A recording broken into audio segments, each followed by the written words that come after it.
so in yi takaitaccen bidiyon nan ne domin yi jan hankali game da barazanar dawon boko wannan dan hoshin baki saurare shi kira ga gwamnati musamman gwamnatin tarayya cewa lalle ta yi tsayin daka ta yi dun mai yiwuwa domin ta tabbatar da cewa ku saurara ku kun san mun ce muku wanda Allah ga hada ba shi wada saurara jama'a ba su dawo kamar yadda suke a baya ba.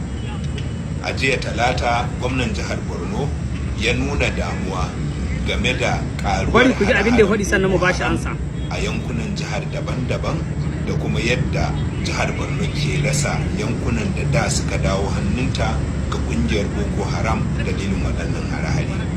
Kuma wannan damuwa da gwamna Zulum ya nuna damuwa ce wadda take da Allah ya yi Abdulrahman Chani albarka president Abdulrahman Chani Allah shi ma albarka. A watannin nan da suka gabata sai kace wanda akai ma wahayi a hare-haren Boko Haram.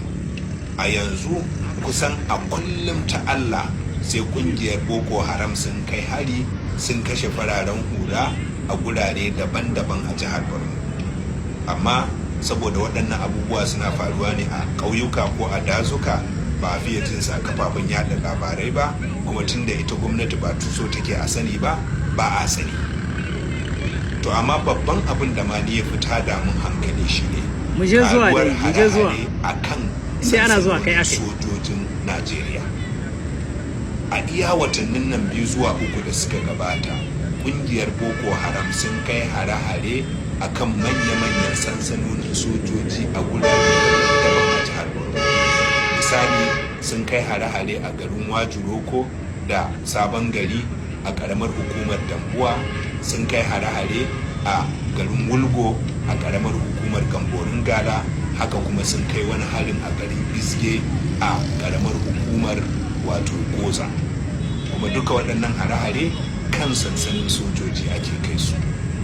Kuma babban abin tada hankali kusan a dukkanin hare-haren nan in Boko Haram sukan yi nasara wajen su tarwatsa sansanin, su kashe na kashewa, su kama na kamawa, su ɗebi abin da suke so su tafi.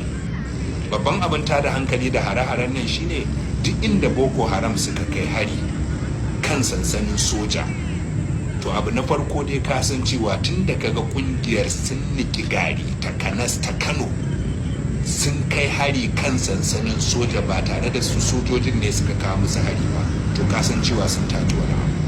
Idan da ba su da karfin gwiwar cewa suna da karfin yawa da karfin makaman da to alhamdulillah yan uwa kamar yadda kuka ji farfesa wannan shi ake cewa farfesa Bulama wannan yan hoshin baki waɗanda kwanaki suka ce suna son su kire shugaban ƙasar mu Abdulrahman Chani su yi live da shi wai su tambaye shi dan su rena mutane wai su masana ne. To alhamdulillah rabbil alamin yanzu kuma kun ji ce suna son su aika mu shugaban ƙasa na Najeriya sako, gwamnatin Najeriya su aika mata sako da cewa ƙarin har-haren da aka samu a cikin Najeriya. To shin na magana ta farko zan ce maka ka hinga ƙara ka aika mashi sako, shi mi yasa ba ku kiran shi a live ku gaya mai sakon ku, kamar yadda ka ce za ka kiran na Nijar ku gaya mai sako, mi yasa ba ka kiran na Najeriya ku gaya mai sako, tunda kun iya kiran shugabanni ne ga live, mi yasa ba ku kiran na Najeriya ku gaya mishi? Ka ce gwamnan jihar Borno ya ce ana ƙarin samun hare-haren Boko Haram. Ranar ta zaka ta mu faɗa muku a lokacin da muka shugaban ƙasa mai daraja Abdulrahman Chani ya fito ya gaya muku da cewa akwai wata kulla da aka yi muku a arewacin Najeriya a jihar Borno da wace jiha ya zaranga muku wajejenin da aka ana kulla kuma ana kama yan ta'adda kayayyakin hada da jirage, kuka hito kuka ce ƙarya na, kuka ce yana mishi ƙasa kusheri. To me yasa hare-hare ke karuwa? Suwa idan ba haka nan ba kenan sojojinmu da annan suna taimakon ku wajen arewacin Najeriya lokacin da ake da cooperation na militar tsakaninmu da ku shine yayi tasiri ya rage, yanzu suka jaye kuma abin ya dawo kenan ko. To don haka muna so mu gaya ma Bulama, ni bana son bidiyo na yi tsawo, ina so in gaya ma Bulama duk wanda Allah kawa faɗa ba shi faɗa. Ku an makareta wallahi Abdulrahman Chani ba za ta taɓa yi maka ƙarya ba. Ku dai ƴan Najeriya wallahi sai dai ku yi ƙarya. Shugabannin Najeriya ku yahe ne ƴan Najeriya. Ku shugabannin Najeriya da ku ƴan hoshin baki ƴan Najeriya makareta wallahi sai dai ku yi ƙarya, amma shugaban mu zai taɓa yi maka ƙarya ba. Yanzu duk maganar da hodi ta yi tasiri akan Najeriya. Kun yarda yanzu kun yarda gaskiya ne. To alhamdulillah rabbil alamin mu je zuwa kuma in danga mu zuwa kafa kasa maciji kasa insha Allah ga mu za a yi. Assalamu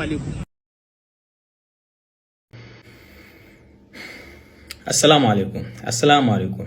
Nigeria. Ku saurari wannan bidiyon, wannan bawan Allah. Ku saurare shi dan Allah tsaf mu ji me yake faɗa. Na so in yi takaitaccen bidiyon nan ne domin in yi jan hankali game da barazanar dawowan hare-haren Boko Haram, na kuma yi kira ga gwamnati, musamman gwamnatin tarayya, cewa lalle ta yi tsayin daka, ta yi duk mai yiwuwa domin ta tabbatar da cewa hare-hare da ta'addancin kungiyar Boko Haram ba su dawo kamar yadda suke a baya ba. A jiya Talata, gwamnan jihar Borno ya nuna damuwa game da karuwar hare-haren Boko Haram a yankunan jihar daban-daban, da kuma yadda jihar Borno ke rasa yankunan da da suka dawo hannunta ga kungiyar Boko Haram dalilin waɗannan hare-hare. Kuma wannan damuwa da gwamna Zulum ya nuna damuwa ce wadda take da kan gado, domin kuwa tabbas a watannin nan da suka gabata mun ga karuwa a hare-haren Boko Haram. A yanzu kusan a kullum ta Allah sai kungiyar Boko Haram sun kai hari, sun kashe fararen hura a gurare daban-daban a jihar Borno.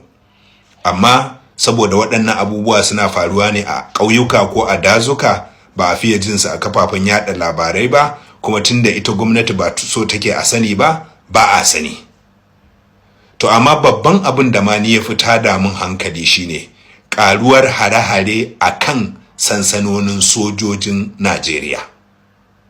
A iya watannin nan 2 zuwa 3 da suka gabata, ƙungiyar Boko Haram sun kai hare-hare a kan manya-manyan sansanonin sojoji a gurare daban-daban a jihar Borno. Misali, sun kai hare-hare a garin Wajiroko da Sabon Gari a ƙaramar hukumar Dambuwa, sun kai hare-hare a garin Wulgo a ƙaramar hukumar Gamborin Gala, haka kuma sun kai wani harin a garin Izge a ƙaramar hukumar wato Goza. Kuma duka waɗannan hare-hare kan sansanin sojoji ake kai su. Kuma babban abin tada hankali, kusan a dukkanin hare-haren nan 'yan Boko Haram sukan yi nasara wajen su tarwatsa sansanin, su kashe na kashewa, su kama na kamawa, su ɗebi abin da suke so su tafi. Wannan Bulama Bukarti, lokacin da General Chani ya yi bayanin shi a Disambar da ya huce, ya ce a cikin Nigeria da haɗin bakin mataimaki na tsaro na shugaban ƙasar Nigeria Tinubu, akwai wurare a cikin Nigeria General Chani ya faɗi dalla-dalla na cewa ana nan ana tattara 'yan ta'adda idan su yi ta'addanci. Wannan Bulama Bukarti, ina ga professor suke kiran shi Bulama Bukarti, ya hito da shi da abokanin shi suke magana, suke cewa maganar General Chani ba gaskiya ba ce, maganar General Chani karya ne. Haddan renin wayo, wai su wa'annan mutanen suke cewa wai za su kirayi, za su san yadda suka bi hanyoyi su yi samo lokaci tare da General Chani, shugaban mu na Niger, tare da General Chani, wai ya zo su haɗu a wannan wurin bisa social media don General Chani ya zo ya yi musu bayani. Yanzu gashi nan bawan Allah nan shi da kanshi ya zo yana kukan abun tabbaci da gashi nan yana faruwa, magana da General Chani ya faɗi. Gaskiya ba ta shiga cikin duhu. To yanzu kai Malam Bukarti ko kuma Professor Bukarti, ka san da cewa bayanin da kake so a yi maka fassara ba daga General Chani ba ne, sai ka jira Baba Tinubu. Idan ya gama hutun shi a ƙasar Faransa, tunda ya tayi yayi sati 2 a ƙasar Faransa, idan ya gama sai ku san yadda kuka yi, kuka ɗauki mishi mau'idi, kuka je ku tambaye shi ya zo ya yi muku bayani a wa'annan matsalolin da kuke faruwa da su ciki. Dalla-dallan gaskiya duka tana hitarwa a harkan ta'addanci da ake yin shi a cikin Najeriya. Amma duk inda kawai daga wajen wasu shugabanninmu ne na Nigeria ya hito, wai sai su zo wa'annan mutanen wai su zo suna karyata abun. Daga an kwan biyu zaka ga su ne suke hitarwa suna kuka da abun. Ban son maganar harkar Nigeria, ƙasa ce wanda kullum muna mata fatan alheri. Amma abun da wa'annan 'yan jaridan suke yi na Nigeria, wallahi lazim abu ne sai ka marasa menene akan su, ta yane suka zama professor. Allah ya ƙara kawo zama lafiya a duka ƙasashenmu, Nigeria da yankinmu duka na Sahel. Allah ya samu dace.